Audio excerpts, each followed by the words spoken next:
Nangandam na ang pipila ka mga barangay sa Davao City nga sagad nga ginabaha sa matag kusog ang ulan karong paabutay na ang La Nina o panahon sa tigulan. Ani ang report ni Argil Relator.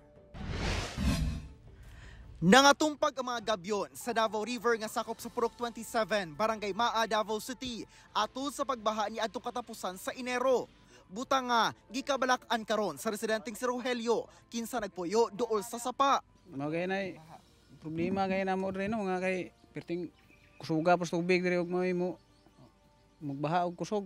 Sanglit wala na nagapugong sa tubig sa sapa, hinay-hinay na sab nga nakankan ang yuta sa kilid. Usa ang maong gabyon nga ginaproblema karon sa Barangay Maa kay paabutay na sab ang La Nina, diin gilauman ang mga pag-ulan.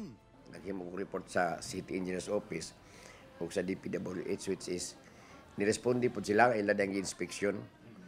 So pila ka semana nagpadala sila sulat nga ilang i-repair to kay delikado ang atong tulay bisag maapektahan. Hinoon sa sitio Sanggilangan nga usa sa mga bahaong lugar sa maong barangay. Padayon ang pagtukod og dike aron dili na mulapaw ang tubig gikan sa sapa nga sagad mahitabo matagting ulan. Gawas sa kasapaan, ginatutukan na sab nga dili barado ang mga drainage. Ang ilang EUR kung asa sila napurok, i-check na nila ang mga kanal kung bisag na yung mga bara. Wherein na nag-request kay bisag gamay ulan, mubara na ba? So nagsugod na tagpang limpyo. Sa Barangay Talomo proper, sa 82 ka mga purok, ana sa 62 ni ini ang bahaunon.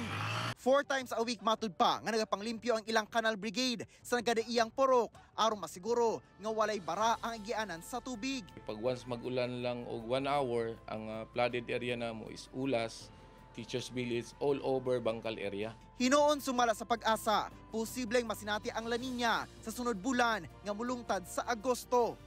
Kauban si Metro Awing sa kamera. Ako si Argil Relator para sa One Mindanao.